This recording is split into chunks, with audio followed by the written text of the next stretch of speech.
हमने अनेक प्रकार के योग तथा योगियों के नाम सुने हैं, किंतु भगवद गीता में कृष्ण कहते हैं कि असली योगी वही है जिसने मेरे प्रति पूर्ण समर्पण कर दिया हो। कृष्ण घोषित करते हैं कि संन्यास तथा योग में कोई अंतर नहीं है।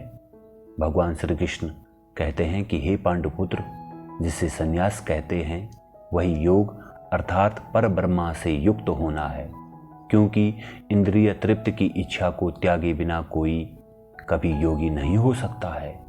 भगवद गीता में 3 मुख्य प्रकार के योगों का वर्णन हुआ है: कर्मयोग, ज्ञान योग तथा भक्ति योग।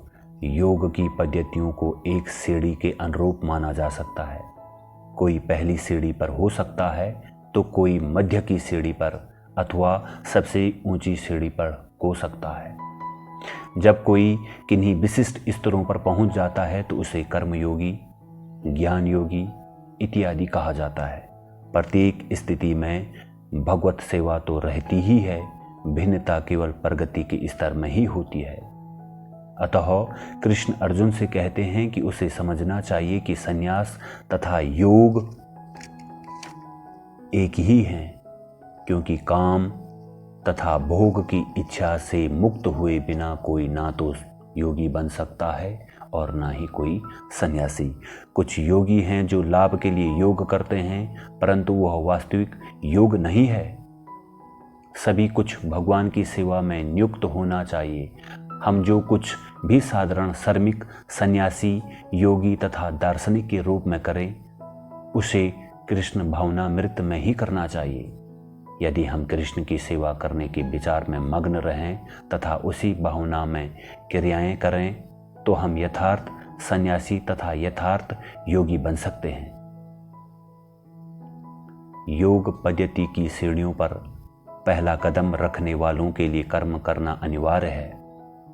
किसी को यह नहीं सोचना चाहिए कि चूंकि वह योग का प्रारंभ करने जा रहा है, अतः उसे कर्म करना बंद कर देना चाहिए।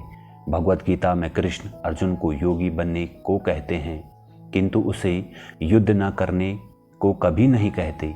यह बिल्कुल विरोधी बात है। निश्चय ही कोई यह पूछ सकता है कि व्यक्ति किस प्रकार योगी होने के साथ एक योद्धा भी बन सकता है।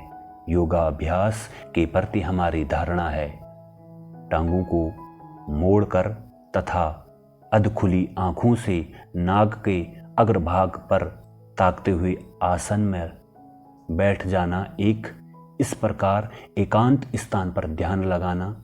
अतः यह कैसे हो सकता है कि कृष्ण अर्जुन से योगी बनने तथा साथ ही साथ एक भयंकर युद्ध में भाग लेने को भी कह रहे हो? यही भगवद गीता का रहस्य है। व्यक्ति योद्धा भी बना रह सकता है तथा साथ ही साथ उच्चतम योगी और उच्चतम सन्यासी भी हो। ऐसा कैसे संभव है? कृष्ण भावनामृत में व्यक्ति को केवल कृष्ण के लिए लड़ना चाहिए, कृष्ण के लिए ही कार्य करना चाहिए, कृष्ण के लिए ही खाना चाहिए, कृष्ण के लिए ही सोना चाहिए तथा समस्त क्रियाओं को कृष्ण को अर्पित कर देना चाहिए। इस प्रकार व्यक्ति उच्चतम योगी तथा उच्चतम सन्यासी बन सकता है। यही रहस्य है।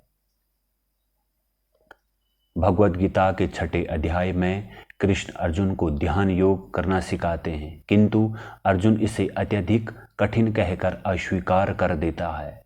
तो अर्जुन को महान योगी कैसे माना जा सकता है?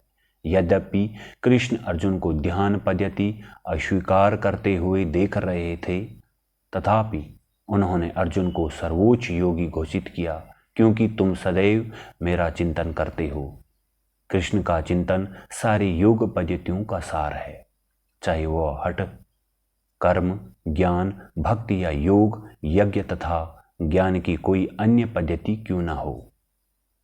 आत्मज्ञान हेतु समस्त प्रस्तावित क्रियाओं का अंत कृष्ण भावना या कृष्ण के सतत चिंतन में ही होता है। मानव जीवन की यथार्थ सिद्धि समस्त प्रकार की क्रियाएं करते हुए सदैव कृष्ण भावना में रहने तथा सदैव कृष्ण के प्रति जागरूक रहने में ही निहित है। प्रारंभिक स्तर पर कृष्ण को सदैव कृष्ण के लिए कर्म करने का परामर्श दिया जाता है। व्यक्ति को सदैव कोई न कोई कर्तव्य अथवा नियुक्ति खोजते रहना चाहिए, क्योंकि क्षण भर को भी खाली रहना बुरी नीति है।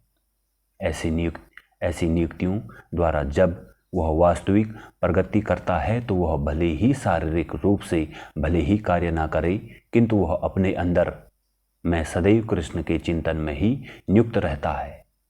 फिर भी प्रारंभिक स्तर में व्यक्ति को अपनी इंद्रियों को कृष्ण की सेवा में नियुक्त करने का परामर्श दिया जाता है। कृष्ण की सेवा में व्यक्ति विविध प्रकार की क्रियाएं कर सकता है। अंतर्राष्ट्रीय कृष्ण भावनामृत संघ का उद्देश्य इच्छुक भक्तों को इन क्रियाओं में मार्गदर्शित करने में सहायता होना है या सहायक होना है। कृष्ण भावना में कार्य करने वालों के लिए कृष्ण की सेवा हेतु दिन में पर्याप्त घंटे ही नहीं मिलते। वहाँ सदैव क्रियाएं हैं, रात दिन नियुक्तियां हैं, जिसे कृष्ण भावनामृत के साधक बड़े आनंदपूर्वक करते हैं। वही वास्तविक सुख का स्तर है। कृष्ण के प्रति या कृष्ण के लिए सदैव व्यस्त रहना तथा संपूर्ण विश्व में कृष्ण भावनामृत को फैलाना। भौतिक जगत में यदि कोई हर समय कार्य करे तो वह बहुत थक सकता है, परंतु यदि कोई कृष्ण भावना में कार्य करे तो वह हरे कृष्ण का जप करने तथा दिन में 24 घंटे भक्ति मूलक कार्यों में संलग्न रहने के उपरांत भी कभी नहीं थकता। किंतु यदि हम जड़ संसारी ध्वनि की तरंगों को झंकृत करें तो हम शीघ्र ही पस्त पड़ जाते हैं। आध्यात्मिक स्तर पर थकने का प्रश्न ही नहीं उठता है। आध्यात्मिक स्तर परम पूर्ण है। भौतिक जगत में हर कोई इंद्रिय तृप्त हेतु कार्यशील है। भौतिक जगत में अपने परिश्रम के लाभों का उपयोग निज इंद्रिय तृप्त में ही होता है, किंतु एक यथार्थ योगी ऐसे लाभों की इच्छा नहीं करता है। अतः कृष्ण के अतिरिक्त उसकी अन्य इच्छा नहीं होती है एवं कृष्ण तो पहले से ही वहां होते हैं। हरे कृष्ण।